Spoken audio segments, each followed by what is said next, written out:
Então, rapidamente, por gentileza, abra comigo, primeira carta de Paulo aos Coríntios, dando sequência no capítulo 9.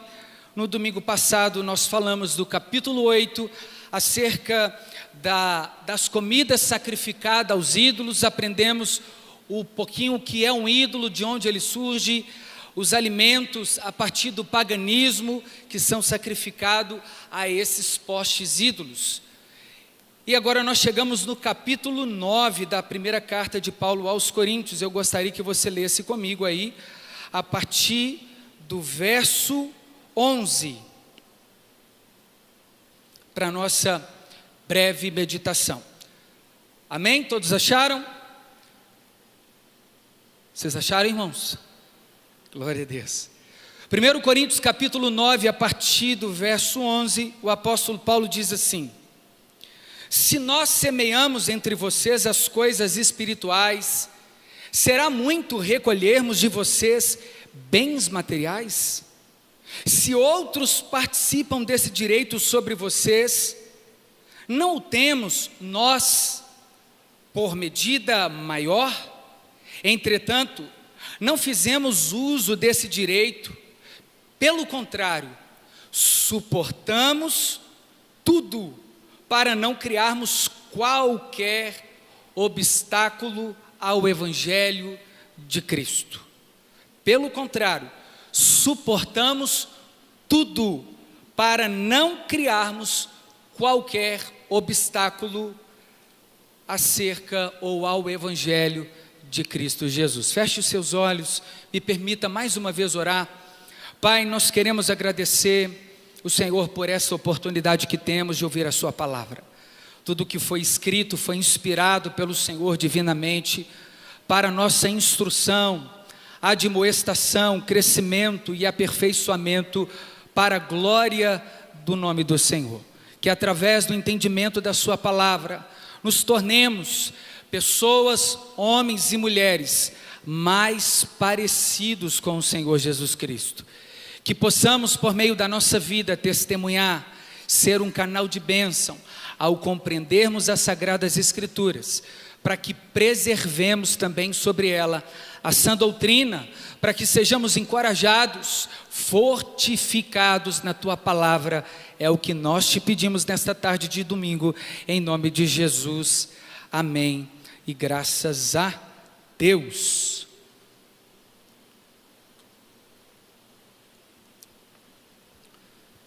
Meus irmãos, talvez o capítulo 9 da primeira carta de Paulo aos Coríntios seria para ele, eu lendo, isso é apenas uma impressão ao ler, talvez um dos maiores desafios encontrado pelo apóstolo dentro desta igreja na região da Caia.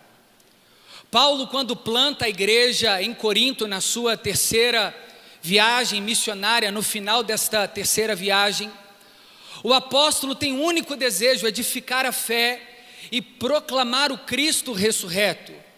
Ele não tem outro compromisso senão esse. Esse é o seu alvo, e ele deixa claro isso aqui nesse capítulo 9. A proposta das suas viagens perigosas, o seu praticamente martírio no seu final de vida, fica também evidente que Paulo tinha muito mais interesse em levantar o nome de Cristo, como uma serpente foi levantada no deserto, e como Cristo foi erguido ali no Gólgota, o maior desejo do apóstolo Paulo era levantar o nome de Cristo Jesus. Mas isso parece tanto quanto paradoxo com uma geração que é muito seduzida a levantar as próprias torres de Babel. O apóstolo Paulo escreve o capítulo 9, depois de ter duramente combatido uma prática que estava atrofiando a igreja aos Coríntios, que era a idolatria.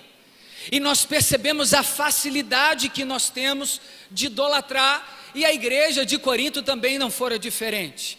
Eles idolatraram, eles tinham costumes pagãos, eram gentios que haviam se convertido a Cristo, mas algumas práticas ainda permearam. E outra forma também assim aconteceu com os judeus. Eles se converteram a Cristo, mas eles ainda estavam tentando viver uma certa tradição judaica. E Paulo combate isso no capítulo 8. Mas no capítulo 9, uma grande preocupação do apóstolo Paulo é o desejo de pregar e ser descredibilizado. É o anseio de anunciar Cristo e ser mal interpretado. É ser colocado num cesto de maçãs que estão podres, mesmo que ele esteja intacto, pronto para servir de edificação para outros. Mas alguns outros homens, trajados de profetas e de mestres, estavam entrando dentro da igreja de Corinto e arrancando a lã das ovelhas, ao invés de cuidá-las. Eles estavam usurpando a fé dos irmãos da região da Caia. Eles tiravam tudo que elas possuíam. É por isso que a chegada do apóstolo Paulo nessa região é uma chegada ao mesmo tempo gloriosa, porque o evangelho está sendo anunciado, mas é uma chegada difícil, porque Paulo precisa suportar tantas coisas duras e difíceis que contestavam até o seu caráter e propósito. E sabemos nós o quão difícil é isso, nós lidarmos com pessoas que claramente estão duvidando da gente. Paulo, quando chega nessa região, ele precisa no capítulo 9 desta carta argumentar, mas através de várias perguntas, para que esses irmãos que ao lerem a carta aos Coríntios pudessem compreender quem de fato era o apóstolo Paulo, que foi criado em Tarso e nasceu como um grande judeu, mas se converteu a caminho de Damasco. Ele diz aqui no verso que nós acabamos de ler, a partir do 11, se outros participam deste direito, não teremos nós a mesma medida? O que está acontecendo? A igreja de Corinto estava começando a acreditar que o apóstolo Paulo tinha segundas intenções ao pregar o evangelho na Caia. E a primeira intenção, por alguns falsos mestres que ajudaram a disseminar isso, era que Paulo queria tirar proveitos financeiros da igreja de Corinto. E quão duro é para um pastor íntegro, um profeta fiel do Senhor Jesus Cristo, um evangelista, alguém que foi separado para o ensino, ter que ensinar. E quando precisa ensinar acerca de dízimo e oferta, começa a ser questionado. Irmãos, não tem como desassociar o que nós vivemos do que a igreja primitiva viveu. O problema sempre foi, um dos pontos principais da igreja a ser discutido era o dinheiro, justamente por causa de homens que aproveitavam da boa vontade dos irmãos. E Paulo, sabendo disso, ele diz aqui que no verso 11 que nós lemos, se nós semeamos entre vocês coisas espirituais, nós não temos o direito de colher coisas materiais. Parece que Paulo está tentando seduzir essa igreja a ela continuar ofertando no bolso dele. Mas não, o que o capítulo 9 nos ensina é que é exatamente o contrário. Paulo sabe o que ele quer, onde quer chegar e o propósito da sua vida apostólica. Paulo não tem compromisso com a mentira. O desejo de Paulo não era andar nos principais cavalos de raça daquela época. Paulo não andava com sandália da Dolce & Gabbana naquela época. O desejo de Paulo era pregar a Cristo, ainda que ele tinha que suportar coisas que eram legítimas. É isso que ele vai fazer, argumentando no capítulo 9.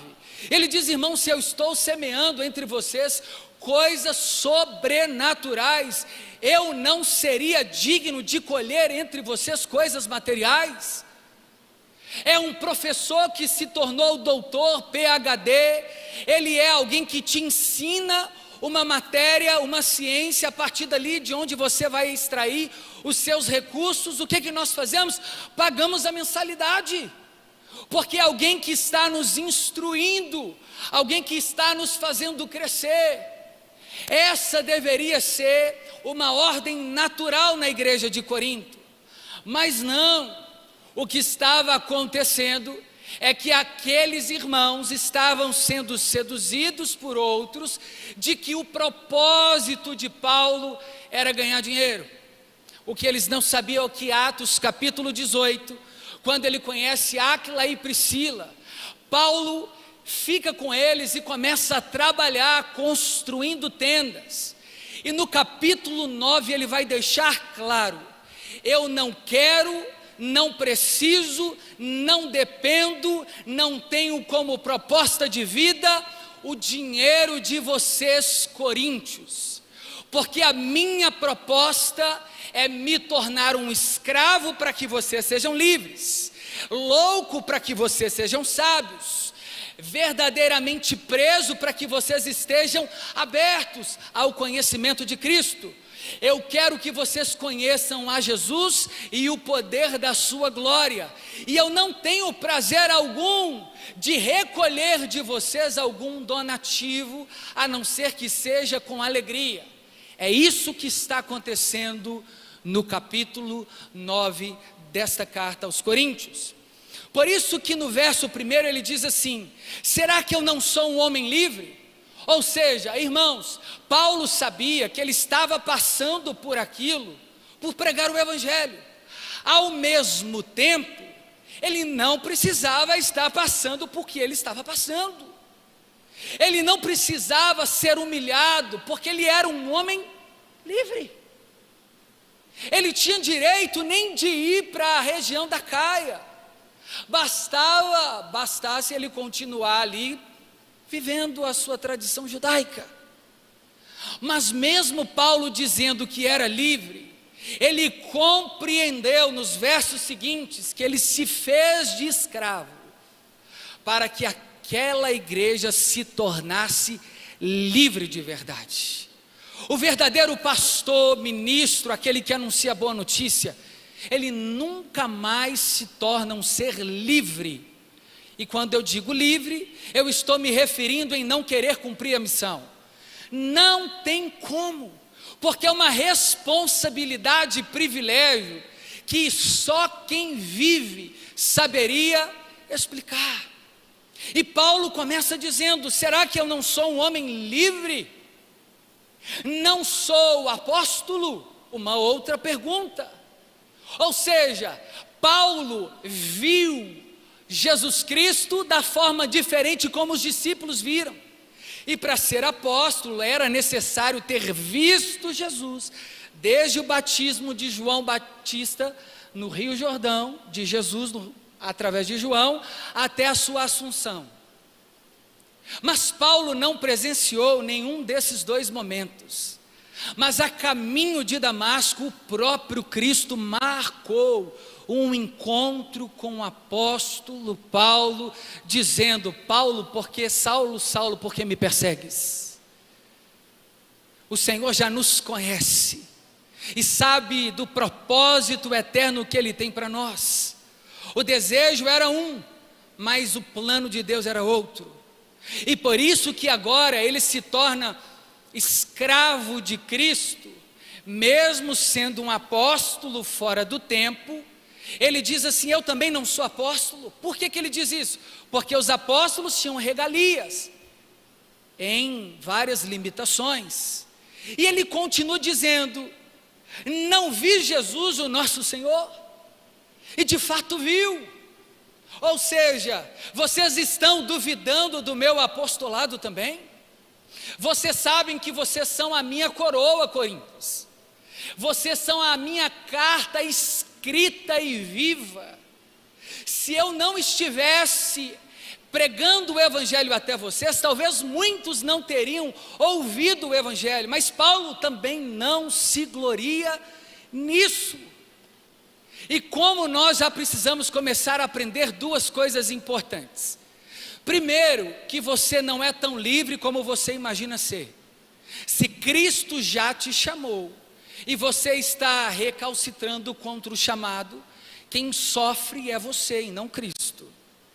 Segundo, precisa ser claro no seu coração as suas intenções, estar diante de Deus com transparência, porque Ele conhece antes mesmo que saia uma palavra da sua boca.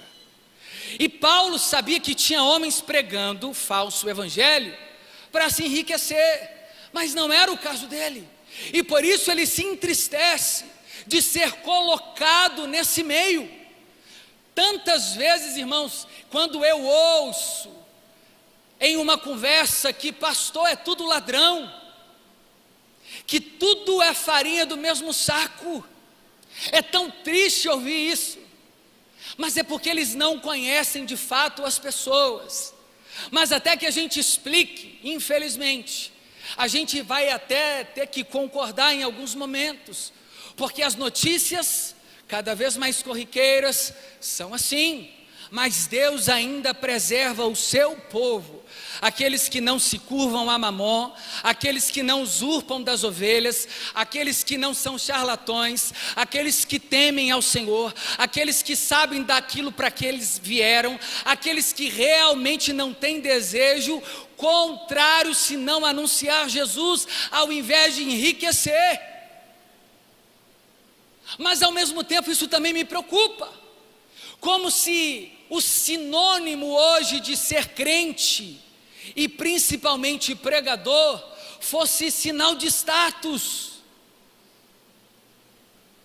Nós estamos distante da realidade de uma igreja primitiva. Quem deveria ter o direito de receber, deixou o direito de lado para se tornar escravo e se tornar servo. E olha só o que ele continua dizendo: por acaso vocês não são fruto do meu trabalho?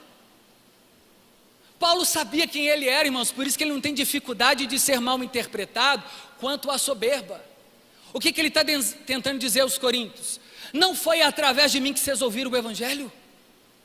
Vocês estavam presos no paganismo, vocês estavam de passaporte comprado por cabaré, mas eu anunciei o evangelho, e Jesus alcançou o coração de vocês, e vocês não conseguem compreender isso?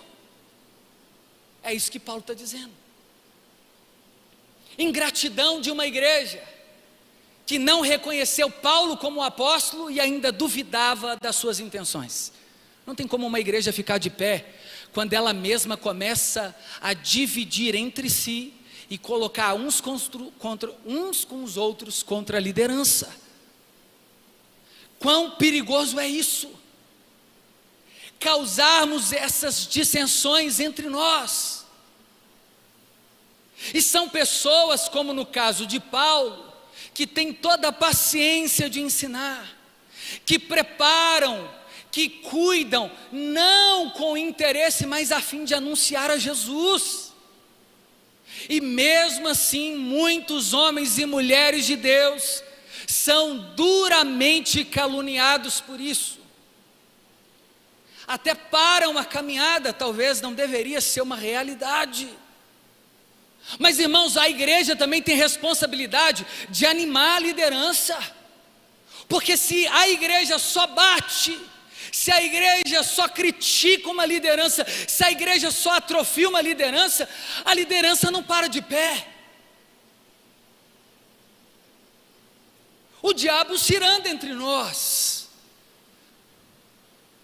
Nós precisamos entrar para o propósito de Cristo na vida da igreja, a ponto de criticarmos dentro das escrituras o que está fora, mas amando e orando pelas autoridades, e não dividindo a igreja de Cristo nas redes sociais, entre nós, porque uns roubam, todos são ladrões? Não, é isso que Paulo está tentando ensinar para os irmãos de Corinto.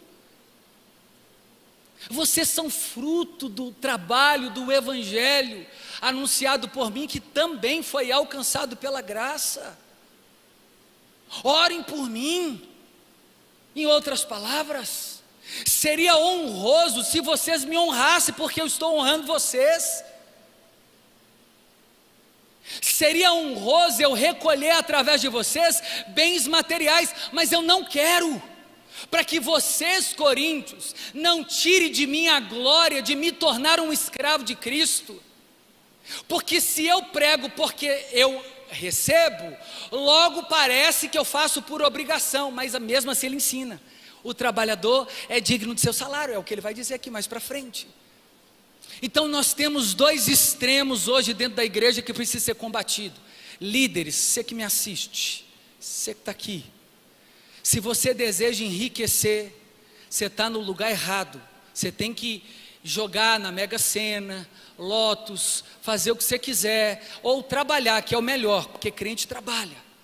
Evangelho não é lugar de ostentação.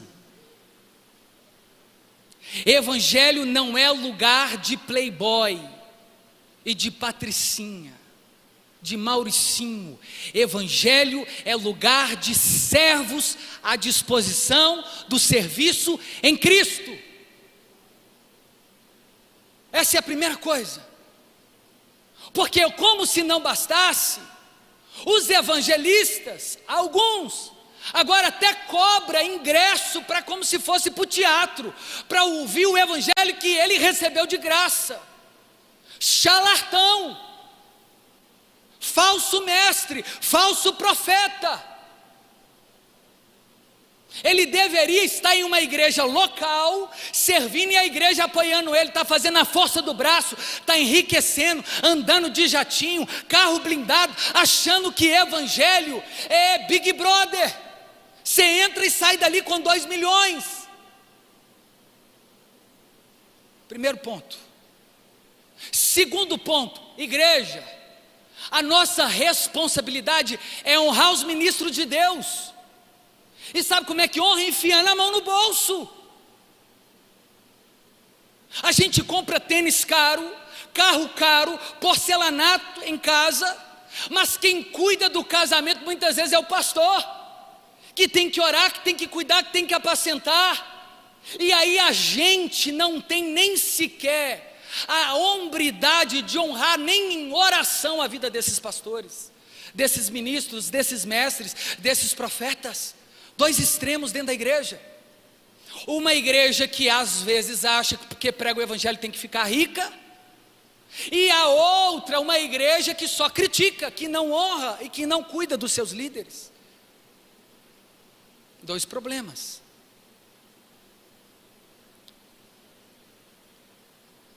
Ele diz assim: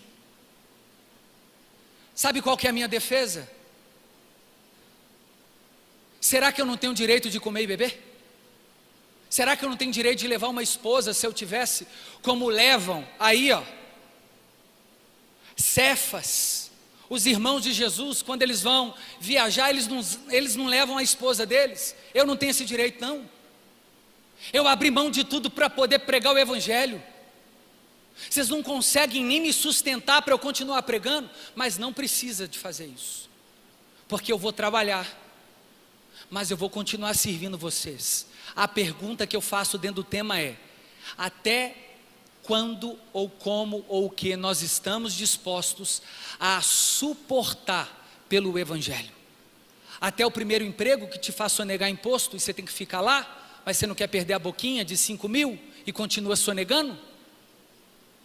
Até as catiras, que você ganha dinheiro fácil, vendendo carro e tantas outras coisas, com chassi riscado e para aí vai, mexendo com celular roubado. Até quando? Você está disposto a suportar pela pregação do evangelho, quando você toma um prejuízo, por ser fiel a Jesus? Até quando nós estamos dispostos a viver para a glória de Cristo, ainda que soframos pelo evangelho? Sabe por que a gente não está disposto a sofrer? Porque o hino daí de fora é: quem te viu passar na prova e não te ajudou, quando vê você na bênção vai se arrepender, vai estar entre a plateia e você no palco, vai olhar e ver Jesus brilhando em você. Ou seja, na hora de se ajudar você não ajudou. beijinho no ombro. Crente vingativo, com ranço. Não, irmãos, crente que tem ranço de crente, não vai nem para o céu, porque céu é lugar de gente, é onde nós habitaremos com a comunidade. Crente que não ama pessoas tem que sentar no colo do capeta. É o lugar de quem não ama, é lá. Como se amor fosse sentimento, é decisão. Vocês estão aqui? Vocês estão meio calados, está tudo certo? Glória a Deus. Eu não tenho direito de comer e beber, não, irmãos. Ele continua dizendo: quem planta uma vinha não come do fruto, não. Quando o boi está debulhando, vocês vão lá e amarram a boca do boi. A lei dizia que não podia fazer isso. Deuteronômio capítulo 25, verso 4. Deixa o boi comer, porque é ele que está amassando o cereal. Ou seja, o ministro é o boi. Só que Paulo usa isso como defesa, mas ele não tem desejo ainda de recolher nada entre eles, porque olha o que ele continua dizendo. Ele fala da lei de Moisés. Aí que ele chega no verso 11: se nós semeamos entre vocês essas coisas espirituais, não teremos o direito de colher as coisas que são materiais, pelo contrário, suportamos tudo. Ou seja, Paulo, para poder pregar o evangelho, deixou de ganhar para perder. Hoje é assim: pastor, você pode vir, quanto que eu ganho para poder ir? A gente só consegue te ajudar com 2.000. Então não dá. Tem um hotel 5 estrelas aí para ficar? Iogurte, toalhinha branca, um camarim. E do outro lado uma igreja que vê o pastor sangrando, passa até de carro na frente do pastor, mas é incapaz. Pastor, deixa eu te dar uma carona, deixa eu te abençoar, deixa eu te ajudar, vai lá em casa tomar um café. Você está precisando de alguma coisa? Deixa eu pagar uma conta de luz para o senhor dessa vez. Ou para um irmão do lado. Extremos. Parece que a gente só sabe caminhar dentro de extremos. Equilíbrio a gente custa caminhar.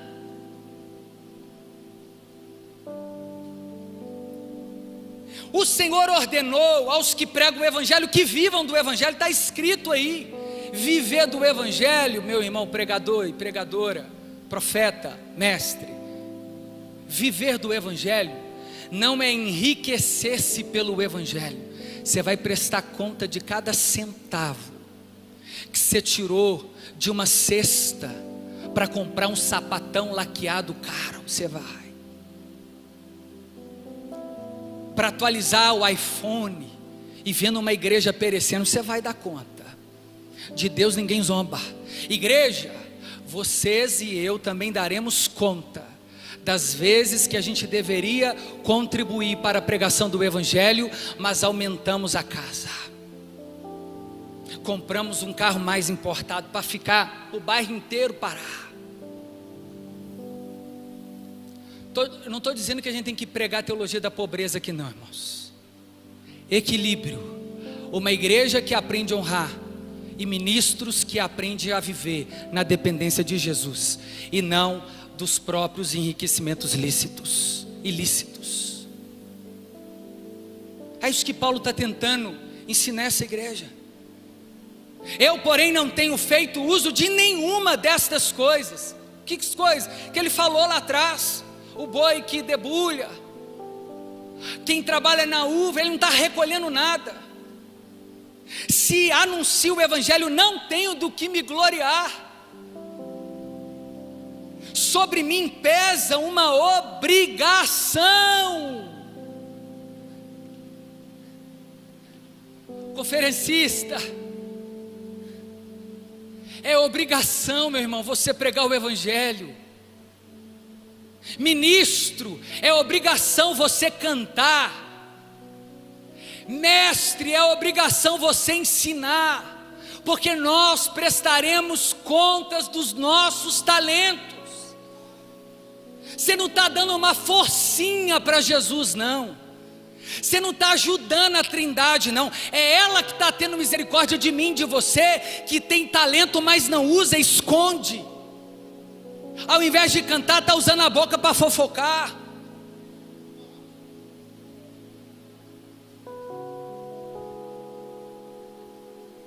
Irmãos, acabou o culto.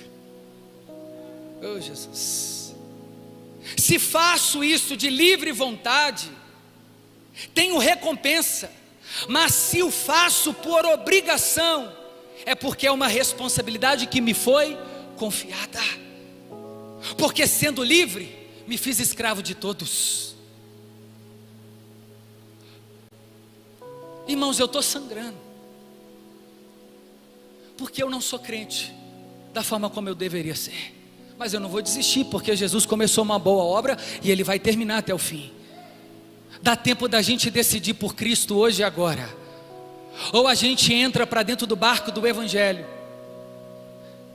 que não é navio e nem um cruzeiro para você passear, e às vezes pode até naufragar, ou a gente sai do barco para não pesar, para que outras pessoas não afundem. Jonas não quer ficar, irmãos, tudo bem, pode sair, mas se vai ficar, seja escravo de Cristo, suporte tudo por Cristo, ainda que eu e você percamos dinheiro, status, prestígios, viagens, promoções e regalias. Evangelho é para homem e mulher, menino e menina, não cabe no Evangelho. Nesse espírito de alegria, celebraremos a ceia.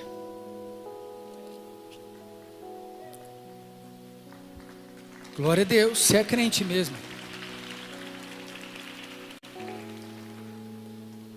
Eu não vou nem falar o que Paulo falou no capítulo 11, anterior à fala da ceia, para não ficar mais difícil.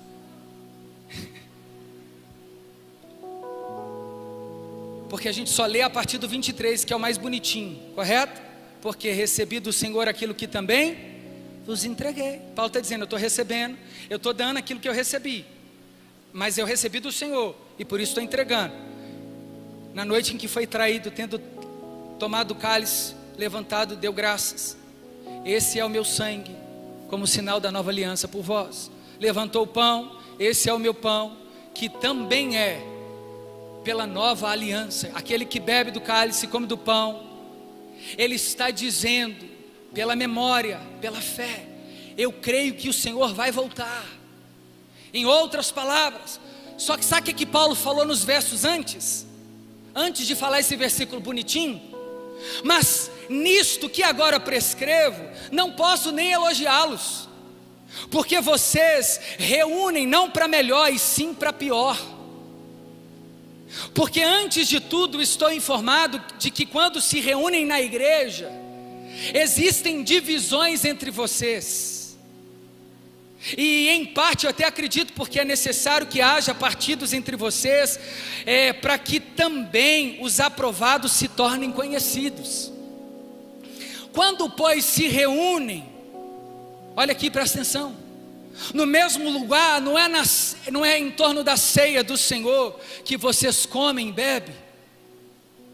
Cada um toma antecipadamente a sua própria ceia, e enquanto um fica com fome, o outro se embriaga. Será que vocês não têm casas onde vocês podem comer ou beber? Ou menosprezam a igreja de Deus e envergonham os que nada têm? O que posso dizer a vocês, coríntios? Devo elogiá-los? Certamente que não, porque eu recebi do Senhor o que também vos entreguei, que o Senhor Jesus, na noite em que foi traído, tomou o pão e, tendo dado graças, partiu e disse: isto é o meu corpo, que é dado por vocês, façam isso em memória de mim. Do mesmo modo, depois da ceia, pegou também um cálice, dizendo: este cálice é a prova aliança do meu sangue. Façam isso todas as vezes que o beberem em memória de mim, porque todas as vezes que comerem este pão e beberem este cálice, anunciai a morte do Senhor até que Ele venha. Resumindo, como a gente só leu 23, os anteriores a gente despreza, porque às vezes a gente toma ceia como algo místico, mas continua em uma vida de pecado. Eu vou elogiar? Não. Enquanto tiver divisão no nosso meio, não tem elogio. Enquanto uns estão se embriagando, não tem elogio. Outros esquecendo dos pobres, não tem elogio. Vocês não têm casa não, onde comem e bebem não, comam lá. Porque na igreja não é lugar de encher a pança, na igreja é lugar de servir. Agora comam, bebam, como sinal da nova aliança, depois da gente ter arrependido. Você nunca, ou talvez já ouviu a ceia assim, né? Eu não queria estragar a ceia do Senhor, e jamais eu faria isso, pelo contrário. Mas eu não posso elogiar uma igreja, nós, que ainda continua dividida, avarenta, suja, ministros lavados em dinheiro, esquecendo das necessidades, e não tem elogio. Coma do pão e beba do cálice.